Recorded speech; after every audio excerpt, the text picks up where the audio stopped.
మా ఇద్దరు గుమ్మలు ఉన్నారు ఇక్కడ, నారి నారి నడుము మురారి. ఇటు రామ్మ, ఆ ఇద్దరు మొత్తం నువ్వు రా.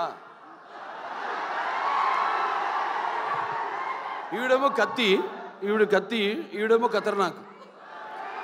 కత్తి అంటే తెలిసిపోతుంది, కత్తితో పొడి చేస్తుంది డైరెక్ట్గా. పాపం వెన్నుపోట్లు తెలియవు. ఈవిడ ఖతర్నాక్ అంటే మనకు తెలియదు, పొడుస్తా పొడవదా అని. నిన్న చూడండి, అదేది కత్తులతో కాదు కంటి చుప్పుతో చంపేస్తాను నేను, ఆ టైపు.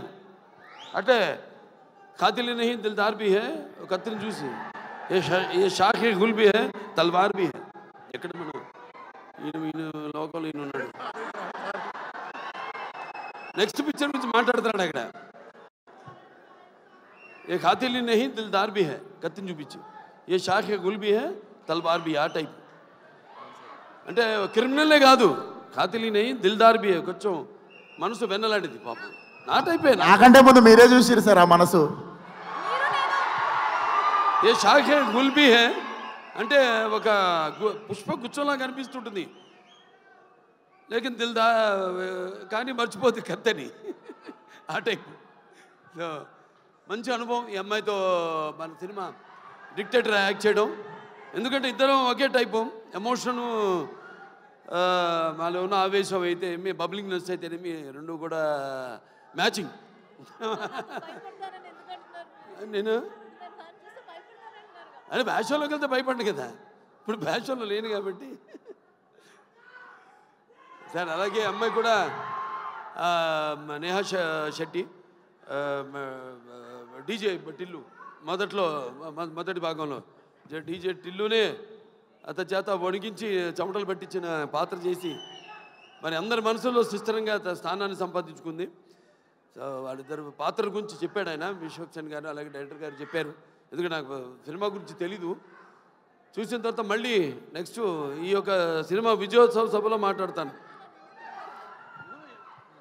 ఈ సినిమా విజయోత్సవ సభలో మాట్లాడతాను అన్నాను. చప్పట్లు కొట్టు అందరినన్నా. సరే, ఈయనేమో ఎవరు బ్యాకింగ్ లేదన్నారు, ఎవరో ఇందాక. ఎందుకు లేరు? నేను కాదు, వాళ్ళ అమ్మ నాన్నగారు ఉన్నారు. వాళ్ళ నాన్నగారికి చెప్పక్కర్లా, జెమ్మాలజిస్టు, జాతకాలు, వాస్తులు, బ్యాకింగ్ ఉంది కదా, కరాటే. ఇంత బ్యాకింగ్ పెట్టుకుని అసలు బ్యాకింగ్ లేదని పబ్లిసిటీ చేయిస్తామండి అందరి చేత, సింపతి కోసం. మీ నాన్న నాకు చెప్తుంటారు, మా అక్కగారి దగ్గరే జమాలజీ నేర్చుకుంది, దగ్గుబాటి పురంధరేశ్వరి గారి దగ్గరే. ఆవిడకి ఇన్స్టిట్యూట్ ఉంటుంది. అలాగే మన ఇద్దరిని కాపాడేది ఏంటంటే దైవం, భక్తి. అవునవునేంటి, పొద్దున్నే లేచి పూజ చేస్తా. నేను 1.5-2 గంటలు చేస్తా పూజ, 3ంటికి లేచి. అదేలే మిగతా అంతా అమ్మగారు నాన్నగారు మొక్కుంటానుగా, మా వాడు బాగుండాలని. సంతానాభివృద్ధికి దూరీకృత్వా పిశాచార్తిం జీవైత్వా మృతం సుతం యో భూత భీష్ట సిద్ధ సన సంతతి వృద్ధి కుర్తు అంటాం. మావాడు ఉన్నాడు మోక్షు, వాడు రావాలి రేపు ఇండస్ట్రీకి. మోక్షకి వాడు మిమ్మల్ని అందరినీ ఇన్స్పిరేషన్ తీసుకోవాలి. నేను అంటా, నన్ను తీసుకోవద్దు ఎప్పుడు అంటాను. మీరు చాలామంది బాధపడచ్చు అభిమానులు, నన్ను ఎప్పుడు తీసుకోవద్దు. మీ తాతనే మీకు అన్ని ఎవ్వరు అక్కర్లా, నీకు కుర్రాళ్ళని తీసుకో, శిక్షణ తీసుకో, లేకపోతే ఒక మా గ్యాంగ్స్ ఉన్నారుగా, మీకు గ్యాంగ్ గోదావరి గ్యాంగ్ లాగా మన గ్యాంగ్ ఉంది కదా, అది వాళ్ళు మన గ్యాంగ్ లేలే. ఇది మన అడివిశేషు కానీ లేకపోతే ఈ సిద్ధు తొలగడ కానీ మన గ్యాంగు తీసుకోవాలి, ఇన్స్పిరేషన్గా తీసుకుని. నేనున్నా, నీకు అందులో భయం లేదు. నేను 20 సంవత్సరాల ముందు ఆలోచిస్తుంటా, ఇప్పుడు మా నాన్నగారిలాగే. జనం అనుకునేదానికంటే ముందు, కోరుకునేదానికంటే ముందే. ఎందుకంటే మేమంతా అయితే నిత్యావసర వస్తువులు లాంటి వాళ్ళం. ఎలాగైతే మనం ఈ దైనందిన కళాపాలలో సతమతమవుతూ అన్న వస్త్రాలు అవసరాలు పాలుతూ సినిమాను కూడా మనం ఎంచుకున్నాం ఒక అవసరంగా. మనం అంటే నిత్యావసర వస్తువులో మనం ఎప్పుడు కనబడుతూ ఉండాలి, ఏదో ఒక కొత్తదనం అందిస్తూ ఉండాలి. అదే నాన్నగారి దగ్గర నేను నేర్చుకుంది, అదే మా తమ్ముడు కూడా అన్న కూడా ఫాలో అవుతున్నాడు. అదే మా ఇంకో చిన్న ఉన్నాడు మోక్షు, రేపు అతను కూడా ఫాలో అవుతాడు అతను అని. సో ఎవరైనా ఏదైనా మారుతున్న కాలానికి అనుగుణంగా మనం ఇవ్వాలి. అలాగే ఈ సినిమా ఇంకెవరు, ఆనందరాజు గారు మిమ్మల్ని ఏదో ఒక సూపర్ మ్యాన్గా రమ్మన్నా గెటప్లో, మీరేంటి ఇలా వచ్చారు? ఈ ప్రపంచంలో డ్రాయర్ పైన వేసుకునేది ప్యాంటు మీద ఒక సూపర్ మ్యాన్ ఒకడే. సరే దాని తర్వాత ఎవరు ఏమండవే ముందు అసలు మైండ్ మాడదు. Yuvan Shankar Raja, Yuvan Shankar Raja music director. అదే ఇళయరాజా గారు ఆయన వాళ్ళ అబ్బాయి. సరే నాకు మా 3 సినిమాలు చేశారు ఆయన ఇళయరాజా గారు. 3 చాలా తక్కువ, మా పండితుడు ఆయన. ఇదే ఫస్ట్ ఆదిత్య 369, తర్వాత రక్తాభిషేకం, దాని తర్వాత శ్రీరామరాజ్యం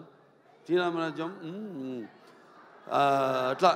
మరి డెఫినెట్గా ఏదైనా క్యాప్టెన్ ఆఫ్ ద షిప్ మా డైరెక్టర్ కృష్ణ చైతన్య. అందరి నుంచి ఆర్టిస్ట్ దగ్గర నుంచి అయితేనేమి ఇతను కంట్రోల్ చేయడం కష్టం. ఎంతవరకు తీసుకోవాలో, ఎంతవరకు కంట్రోల్ చేయాలో తెలిసిన క్యాప్టెన్ ఆఫ్ ద షిప్. అంటే ఏటువాలుగా ముత్యాలు దొరుకుతుంటే చూడడానికి ఎంత అందంగా ఉంటాయో అలాగే ఆర్టిస్ట్ నుంచి వాళ్ళ హావభావాలు రాబట్టుకునే సత్తా ఉండేది మన దర్శకుడి దగ్గరే. అలాగే ఎవరి దగ్గరైనా సరే పాటలు ఏమైనా మన నేటివిటీ అక్కడ పేరుంది, బ్రాండ్ నుంచి మనం లాగాల్సింది మన దీనికి అనుగుణంగా మనకున్న ఈ పరిసరాలు, వాతావరణం, దానికి అనుగుణంగా రాబెట్టుకునే బాడీలు అన్నీ డెఫినెట్గా పిక్చర్ చాలా బాగుంటుంది తప్పకుండా. ఎందుకంటే మొత్తం అందరు కూడా బాగా గేరప్ అయి ఉన్నారు. అందరు కూడా ఇక్కడ ఇక మా మాస్టర్ గారు ఉన్నారు, ఇక్కడ భాను మాస్టరు, అలాగే యశ్ మాస్టరు. ఏం యశ్రా నువ్వు నాతో పని చేయలేదని సెకండ్ అవ్వా? చేద్దాం తప్పకుండా. సో బాగుంది చాలా. ఇవాళ 2 పండుగలు, ఒకటి ఆయన పుట్టినరోజు జయంతి సందర్భంగా ఎంతోమంది అభిమానులు వచ్చారు ఇవాళ. అటు విశ్వక్సేన్ గారి అభిమానులు, నా అభిమానులు, అలాగే కళా పోషకులు, కళా ప్రేమికులు, అలాగే విఘ్నులు, ప్రాజ్ఞులు, అలాగే press, print and media, print and digital media అంతా కూడా వచ్చున్నారు ఇక్కడికి. అందరు కూడా నా కృతజ్ఞతలు తెలియజేసుకుంటూ తప్పకుండా ఈ సినిమా త్వరలో ఒక మంచి కాంబో కూడా అనౌన్స్ చేయబోతాం. డిజిటల్ అండ్ శాటిలైట్ మనకు కూడా మంచి ఒక కాంబో ఉంది ఒకటి. అదే తర్వాత ఇస్తాం, మీకు అనౌన్స్ చేస్తాం తర్వాత ఏంటో అది. అందరు కూడా పనిచేసిన వాళ్ళందరూ కూడా ముందుగానే పిక్చర్ చూడగానే తెలిసిపోయింది. పిక్చర్ యొక్క అంటే అన్నం మొత్తం ఉడికిందో లేదో చూడక్కర్లా, ఒక మెతుకు చూస్తే చాలు. మొత్తం చేయి పెడితే చేయి కాలుద్ది, ఒక మెతుకు చూస్తే తెలిసిపోతుంది అన్నం ఉడికిందా లేదా అనేది. అలాగే సినిమా ట్రైలర్తోనే తెలిసిపోతుంది. అలాగే మా నిర్మాత ఆయన ఎంతో అభిరుచి గల, ఇప్పుడు నేను సినిమా చేస్తాను ఆయన ప్రొడక్షన్లో, ఎంతో అభిరుచి గల మంచి నిర్మాత. అండ్ ఎంత సినిమా లేట్ అయినా అనివార్య కారణాల వల్ల దేనికి ఆయన కాంప్రమైజ్ కాకుండా సినిమా బాగుండాలి. అందుకే ఇవాళ ఉన్న అంటే మంచి మంచి సినిమాలు వస్తున్నాయి కాదన్నాం, అన్నీ మంచి సినిమాలే, అన్నీ బాగా చాలా జాగ్రత్తగా కూడా దగ్గర పెట్టుకుని తీస్తున్నారు ఇప్పుడు సినిమాలు అందరూ కూడా. బట్ అటు అన్ని సినిమాలు అంటే ఒకటి చిన్న పెద్ద సినిమా అని చెప్పను, సినిమా సక్సెస్ అయితే అది పెద్ద సినిమానే.